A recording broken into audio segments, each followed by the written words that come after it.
Lou tells me we have a quorum. So we'll go ahead and kick off the September 2nd, 2025 TCC meeting. First item of business before the committee is the approval of the August 6th meeting minutes. Do I have a motion to endorse those minutes? Do I have a second? I didn't ask, did anybody have any changes or corrections to be made to those minutes? Hearing none, we do have a motion and a second. All in favor, please signify by saying aye. Any opposed? Hearing none, the meeting minutes are approved. Brings us to item number 2, opportunity for public comments. At this time, I'll open the floor to any member of the public who wishes to make a comment to the Transportation Coordinating Committee. Comments may also be emailed to comments@gnrc.org. Do we have anybody here to speak? Okay. Hearing none, we will close the public comment period. That brings us to our action items. Before the committee today, we have one action item, amendments to the Transportation Improvement Program. Turn it over to Taylor for a presentation. Thank you, Mr. Chair. We have 7 amendments today to review. The majority of these are updating scope. There is one project for Columbia that's adding roughly about $3.2 million of federal funds to the TIP. The majority of these are just scope or transfers changes. So the first one we're going to do is Amendment 49 is East Division Street widening. So if you look on your page here, the description of improvement is the existing project scope, and the description of the amendment talked about the change. So the main change here is the project consists going from the 2-lane to 4-lane median divided roadway to a 2-lane to 5-lane roadway. The project will also include roadway safe roadway shoulders, traversable side slopes, and multimodal features. The biggest change here is changing of the roadway design, but also some additional features to the roadway as well for slope and multimodal access. Next we have is another for Mount Juliet. This is the Pleasant Grove Road widening, very similar as they're getting to the design phase. They have some roadway design changes, so reflecting the scope to reflect those changes. Same as before, description of improvement is the current TIP page, and the description of the amendment, the bottom box is what the change will be. So this is going, the original description was going from a 2-lane to 4-lane median divided roadway. The new scope will be a 2-lane to a 3-lane roadway with multimodal features. This project will also include 2 roundabouts and a realignment of the roadway to correct horizontal curve deficiencies. Next, we have the Mount Juliet Road 88 grades phase 2. This is adding a little over $350,000 of local funds to the project. This is to cover construction estimate increases to allow the project to go to construction. So total project cost will now be just under $1.2 million. Next, we have Peter Jenkins Greenway phase 1 and 2. This amendment will revise the project scope. Currently, if you look on the TIP app, there is a northern and southern termini. After discussions between Spring Hill and the TDOT Multimodal Office, they're going to just have the northern termini be the project's focus. So it's the southern termini is going to be the connection to the existing multi-use trail along Duplex Road instead of a further extension through some private development and apartments and neighborhoods. So that's the main change. TDOT has, it is TDOT TAP grant, and they have reviewed and agreed with the change in that regard. Next, we have for Columbia, the Natural Highway at Bear Creek intersection improvements. This project really essentially is just updating the project financials and match the amendment number 4 to the contract with TDOT. It's going to be adding right here. I have about just under $850,000 of local SDBG funds and a little over 2.3 of state SBG funds, along with the relevant state match. This is an 80-20 federal state contract. One note, we did talk to Glenn just before the meeting. There will be an additional $50,000 right away. This is mistaken. Earlier, we had talking about there was an obligation in the previous TIP that was actually for design instead of right away. So it's miscommunication on our end. So we're going to correct that before it goes to the board, and we'll reflect that in the TIP app.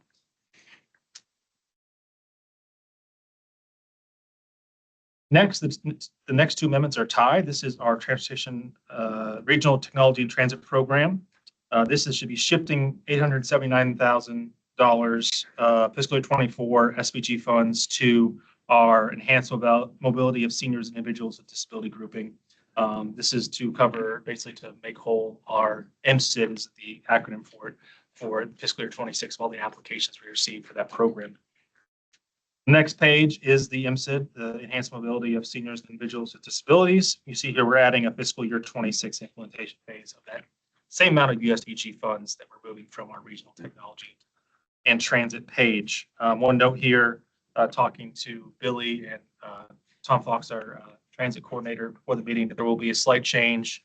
This is kind of a, I won't say odd, but with this, between transit, capital, and operations, there's a different match percentages. So there will be this local match will actually be reduced, and there will be some state dollars to match those SVG funds.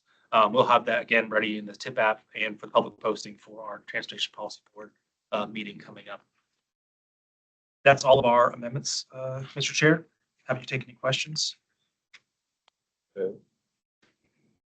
Did anybody have any questions for staff related to these TIP amendments? Just a comment on the TIP amendment from change page 17, change the TIP ID because it's referencing the JARC. Thank you very much. I will change that.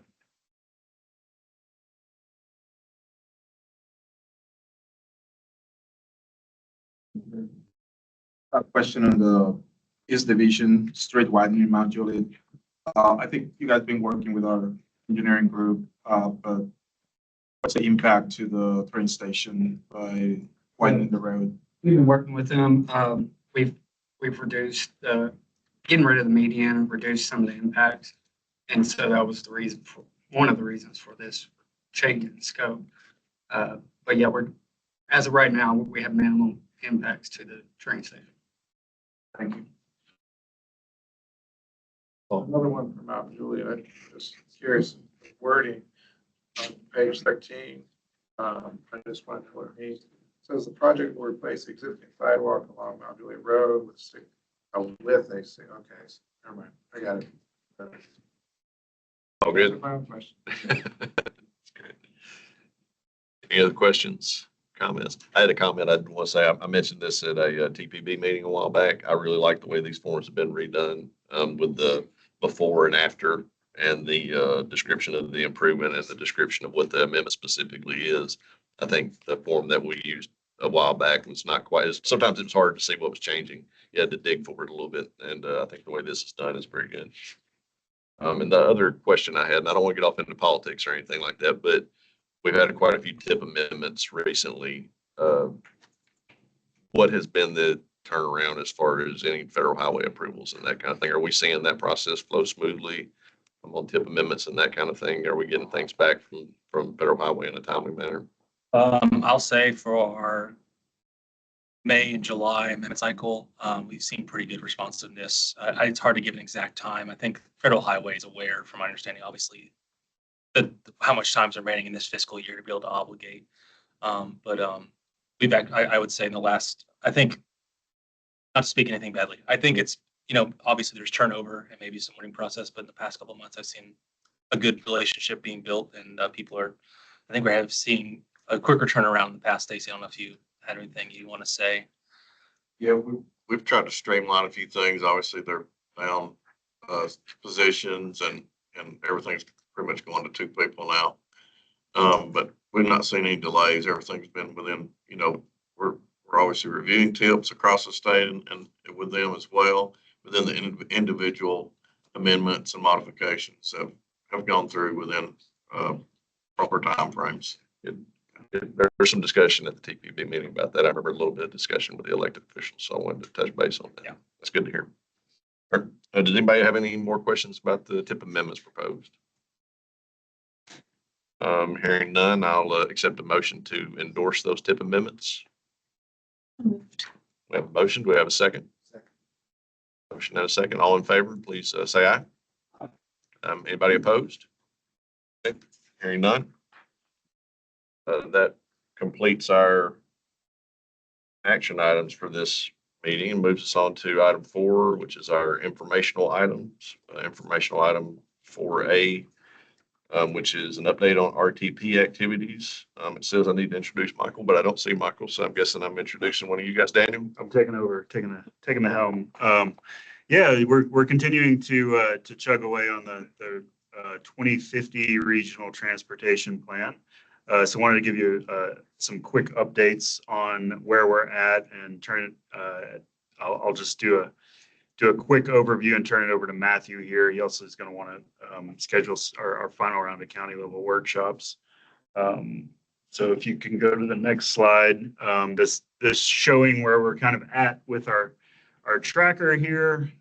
September, we are working hard at our listing and our approach to the priority list of projects. And this is not the fiscal constraint. This is not us applying the money, but making sure that we have dotted all the I's, crossed all the T's, responded to the agency, your agency's comments and questions, corrected any project submission errors, so that we can feel very confident in the rank list of projects. And Matthew will talk a little bit more about how we're ranking those lists, but we will be asking for a formal action at TPB to endorse or adopt these the priority list. So we'll have that finalized at this point.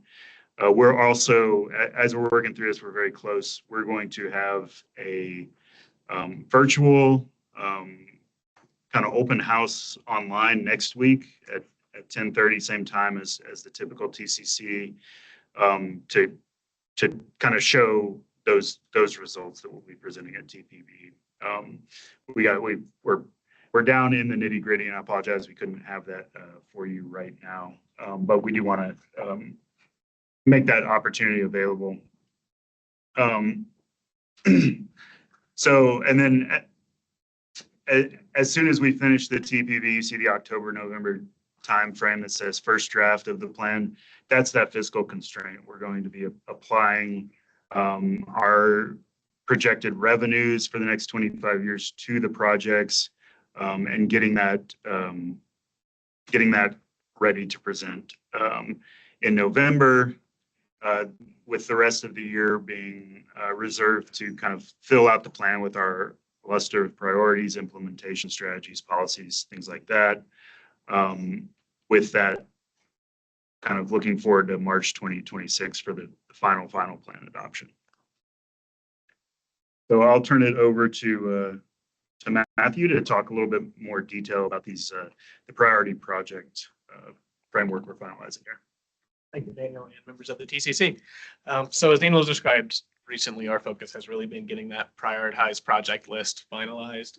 As a reminder, in your packet, you do have a printout of the most recent version of that.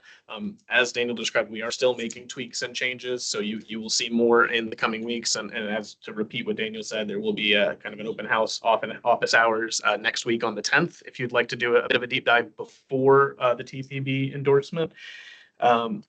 In the background, we're doing things like qualitative scoring is still ongoing and should finish soon. So our staff are reviewing all the projects on a project by project basis. We're also checking to make sure that any projects in the last tip that need to be in the next tip are accounted for in the RTP. We're doing mapping updates, and a few projects we're merging projects that are long corridors with multiple sponsors submitting them. We're merging those into mapping. We also have some consultants doing independent cost estimates in the background. So all of these will continue to be updated in the coming weeks. As a reminder, though, like I said, we'll be doing a deep dive. I won't be doing the deep dive here today. But as you look at that packet, if you haven't done any of the county workshops or you'd like a refresher, there's a few things that you should know about what you're looking at. Generally speaking, we are sorting projects relative to each other in a number of categories. Across the board, we start to categorize these into different star groupings as priorities. The 5-star are going to be kind of regional priorities, things like the downtown loop that maybe an individual sponsor may not submit, but we do want to make sure that they show the regional priorities in the plan. Moving down to 4-star, these are projects with an existing programming history, so they're in a tip. Usually they're going to have funding already on the project. We definitely don't want to pull the rug out from any project that already has funding for it. So those are going to carry through in the plan, kind of above the prioritization process. New projects that do not have programming history are generally falling into those bottom 3 stars that you see there. And just the 3-star being the most competitive and the 1-star being the least competitive in the groups. So that'll help you understand what you're looking at on that sheet. A reminder that sheet is in the packet.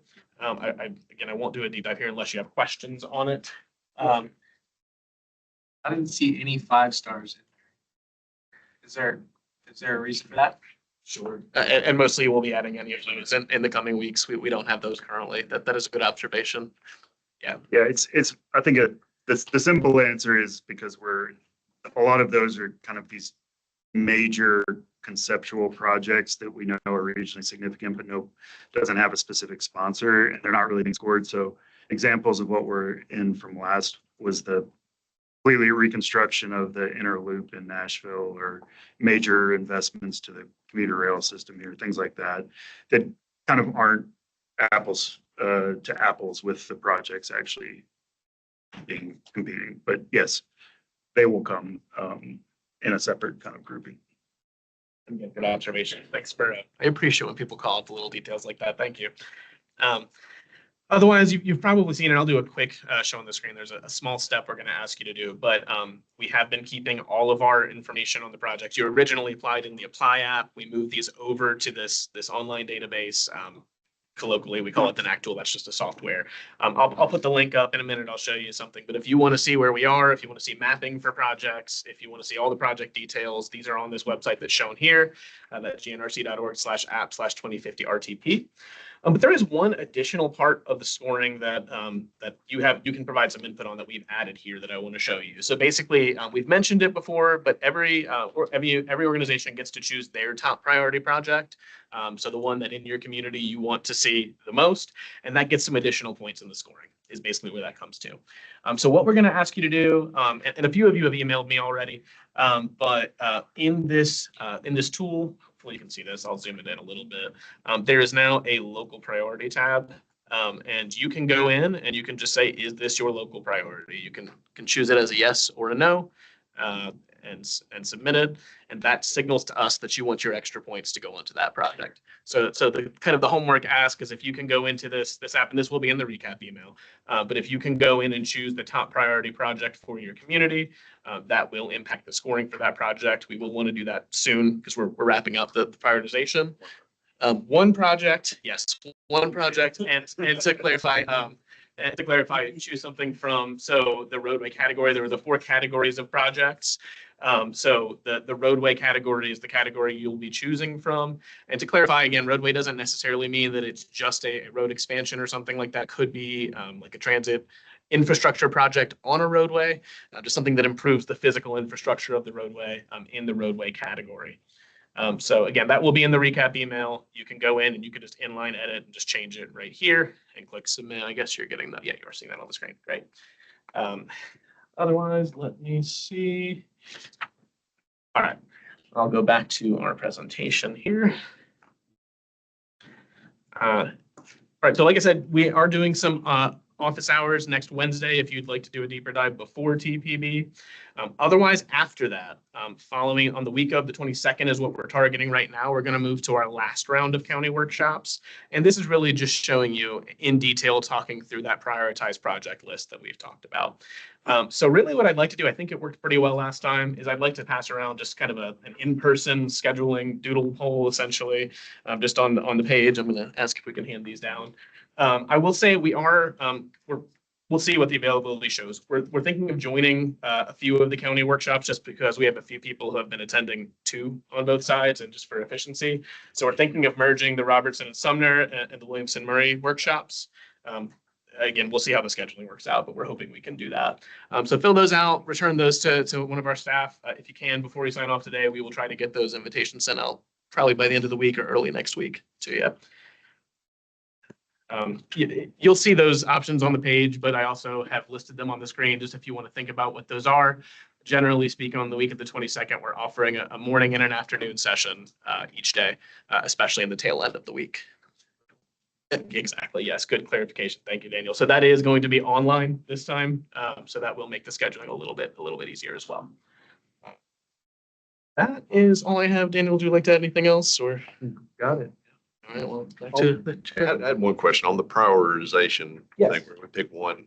Is that, so let's say I'm a county, and let's say that, we have our list of projects that we submitted as a county. But let's say that as a county official, I feel like our county's top priority is in one of the cities, in Hendersonville or Gallatin or Portland or wherever. Can I select one of those, or does it have to be one of the projects I've submitted? It's okay if it does have to be that way, but Thinking through the mechanics of it, at least in the application, it's really just one box for the field. it has to be one of them you've submitted, like one of our Sumner County projects, for instance, right?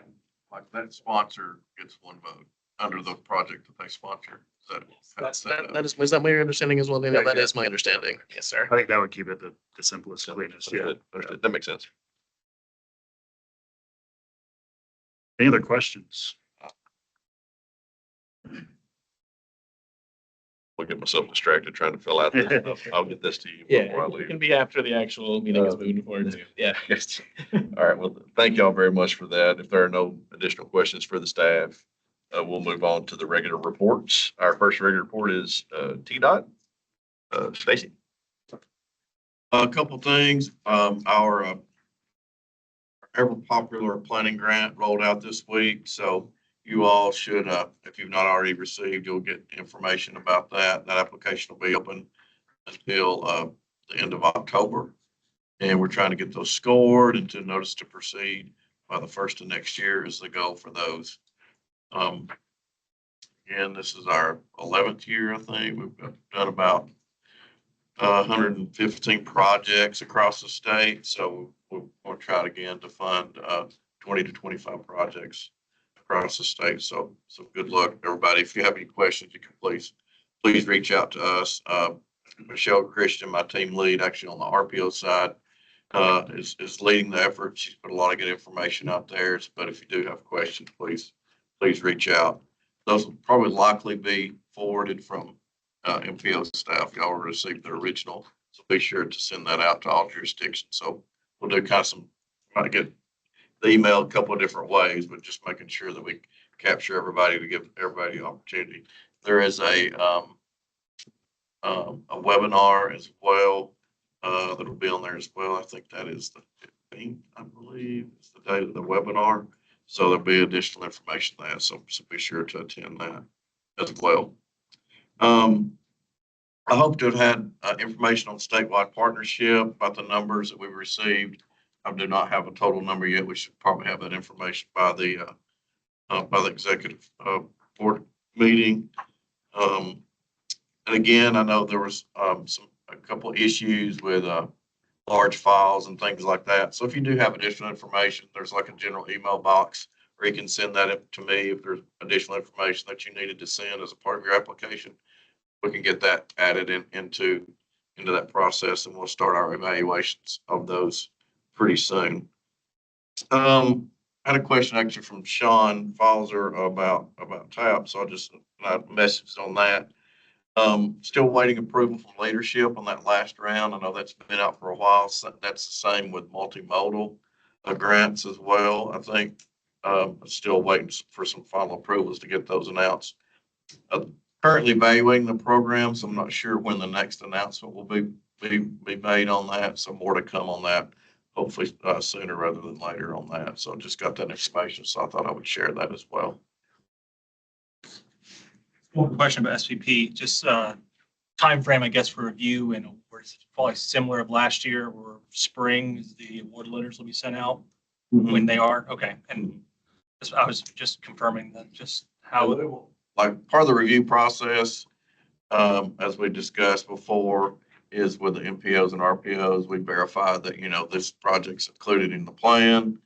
We do that verification as well, but we'll reach out to MPO staff about that and get feedback from the MPOs and RPOs across the state as well. So we'll be doing that evaluation process in the next couple of months. We're expecting the same, as far as I know, same timeline as well. It'll be like a draft that'll come out in the 10-year plan.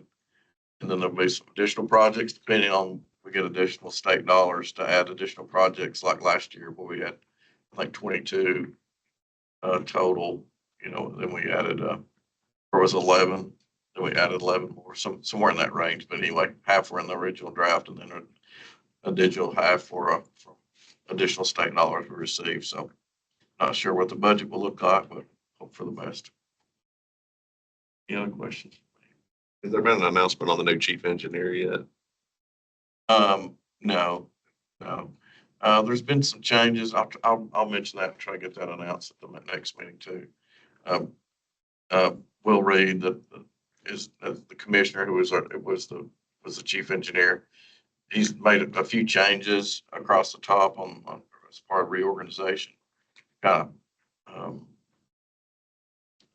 changed up some responsibilities and duties and things like that. So I'll get that information to y'all.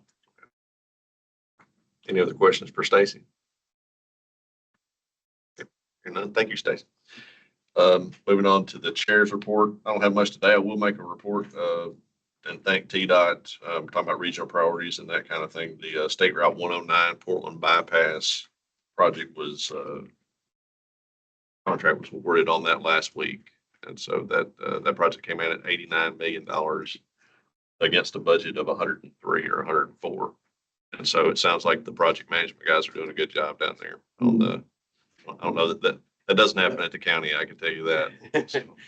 Yeah, I've seen a few of those across the state recently. So hopefully that means that, a lot of those prices are starting to adjust. So it's always good to come under budget. Hopefully we'll get more of that so we can put that money back into other projects. I've seen it a couple of times here recently, so hopefully that's good direction. We're excited about that project. It's going to be a big deal for the city of Portland. They've got a lot of truck traffic coming through right now. But that's all I had. That's a big deal for Sumner County. So that'll conclude my report. I'll turn it over to Daniel for the staff report. Turn it over to Taylor for tip status. Yeah, so we have updated status report from, right now, it's from August 1st. It's the last date of obligation date from TDOT. So typically we get that obligation list from local programs around the first week of the month. So I expect to have more August obligations for our TPP meeting. But the biggest one here, and push the needle up a little bit on our percentage of funds obligated, is we were at 13% last month. Now we're 10% behind. But that Portland bypass obligation was in July and was $90 million, I believe. So if you look on the figure 3, you'll see that on an NHPP. One thing I want to draw your attention to as well is figure 6, which is the grant opportunity. We actually have 2 new federal grant opportunities here. Both of these close the first 2 weeks of October. So the Innovative Finance and Asset Concession Grant Program is $46 million nationwide. That closes on October 1st. And then we also have a Rural and Tribal Assistance Pilot Program, which closes on the 8th of October. Both of these, looking at the NOFOs, they were smaller project sizes, I think, both around $2 million maximum project seem to do some interesting things. We want to take a look at those at our GNRC grants, but also at the federal grants.gov. Get more information.